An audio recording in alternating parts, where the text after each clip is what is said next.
농장에 있는 나의 방 안으로 윤희를 데리고 들어왔다. 내가 그렇게 좋아하는 포도나 앵두도 이곳에 데리고 들어와 본 적이 없다. 그만큼 윤희가 나에게 특별해서 그런 것이 아니라 너무 혼자만 있는 윤희가 안타까워서이다. 과거에 포도와 앵두는 함께 자랐기 때문에 내가 특별히 챙겨주지 않아도 자기들끼리 잘 놀았다. 하지만 윤희는 같이 놀아줄 고양이가 없고 하루 종일 나만 바라보는 게 좀 안타깝다. 그나저나 고양이들이 엄청 좋아한다는 영상을 틀어놓았는데 윤희는 도통 관심이 없다. 영상이 재미없는 걸까? 아니면 윤희가 이상한 고양이인 걸까? 어떻게 된 게 단 한 번을 쳐다보지 않는다. 결국 윤희는 가장 좋아하는 내 무릎 위로 온다. 윤희는 아직 많이 어린 고양이라서인지 의지할 만한 대상이 필요한데 현재로선 그게 나인 것 같다. 마당냥이들과 친해지면 서로 의지하면서 재미있게 지낼 수 있을 텐데 안타깝다. 윤희는 마음의 안정을 찾기 위해 꾹꾹이를 시작한다.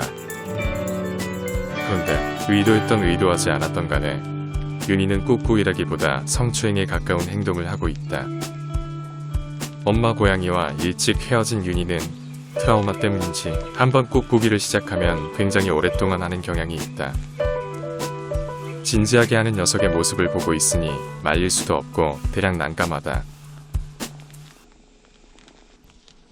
잠시 뒤 졸음이 오기 시작한 윤희는 잠잘 준비를 한다. 윤희는 잠이 많이 올 때는 내 다리 사이에 머리를 박고 잠을 자는 습관이 있다. 꾹꾹이와 툭추비를 하면서 잠을 자는데 안타까운 마음에 그냥 내버려둔다. 나를 엄마 고양이로 인식해서 나기보다 아마도 마음의 안정이 많이 필요해서 하는 행동이라 생각하기 때문이다. 관심이가 오랜만에 내 옆에 왔다. 이제 얼마 남지 않은 겨울, 닭들은 추운 겨울을 대비하기 위해 너무 많이 먹어서인지 살이 터질 것 같다. 그것은 고양이들도 마찬가지이다.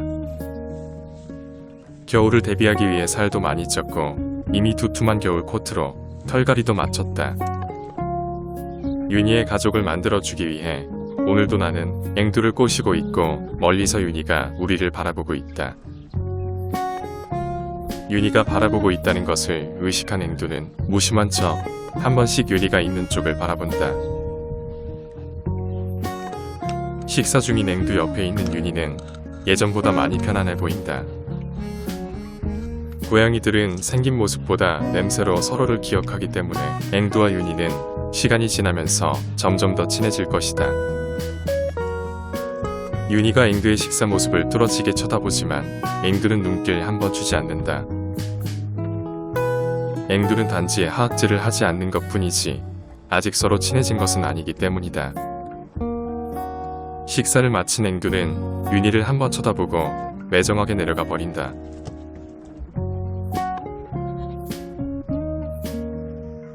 오랜만에 5마리의 마당냥이들이 모두 모였다.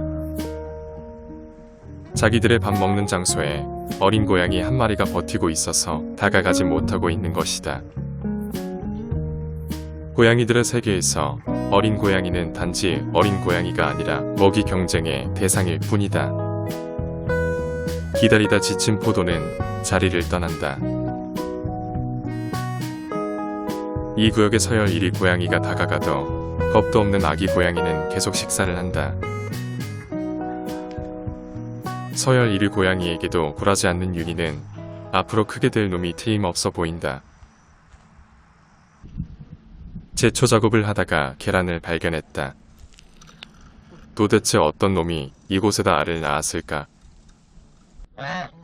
조금 뒤 오지랖 넓은 거위토리가 뭔가를 발견했다고 소리를 질러서 가봤더니 계란 무더기가 있었다. 그런데 토리는 자기 알이라고 주장하면서 비켜주지를 않는다.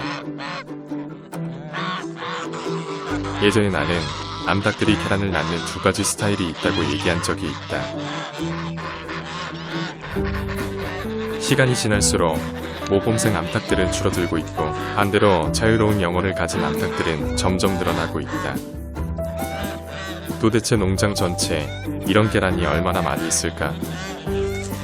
먹여주고 재워줬더니 이런 식으로 나의 뒤통수를 때리는 고약한 암탉들. 조금 뒤 계란들의 주인이 나타났다. 녀석이 왜 이런 식으로 내 뒤통수를 치는지 이유를 알아보기로 한다. 시간이 지나면서 돌들이 사라지자 이 암탉은 알을 품기 시작한다. 산란개들은 취소성이 생기지 않도록 유전적으로 만들어진 닭이라 알을 품지 않는다고 하는데 얘는 왜 이러는 걸까? 지난번 써니가 병아리들을 데리고 잠시 외출을 나왔었는데 그 장면을 보고 취소성이 생긴 것일까? 사람도 다른 집 아이를 보면 자신의 아이를 낳고 싶은 욕구가 생기듯이 동물들도 그런 본능이 생기는 게 아닐까? 우선 계란을 수거하고 그곳에 가짜 알을 놔두기로 한다. 계란을 뺏기는 게 싫은 암탉은 울기 시작한다.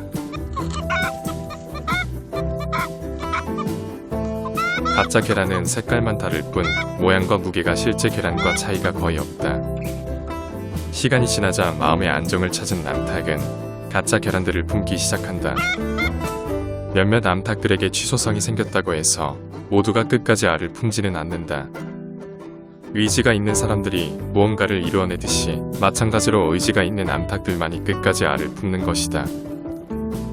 제2의 써니가 나올 것인지 아니면 의지가 약한 암탉이 되는지는 조금만 더 지켜보면 알 수 있다. 내 예상과는 달리 대담한 성격을 가진 윤희를 마당냥이로 살도록 했다. 윤희는 다 큰 다른 마당냥이들을 만나도 전혀 굴하지 않고 할 말 다 아는 카리스마가 있는 고양이이다. 처음엔 너무 어려서 도망치진 않을까 걱정을 많이 했는데 보통 내기가 아닌 것 같다. 앵둘은 윤희를 말없이 째려보고 있다. 화만 내지 않을 뿐 아직 앵둘은 윤희를 좋아하지 않는다. 그런 앵두에게 뇌물을 준다. 추루 맛을 아는 윤희도 왔다.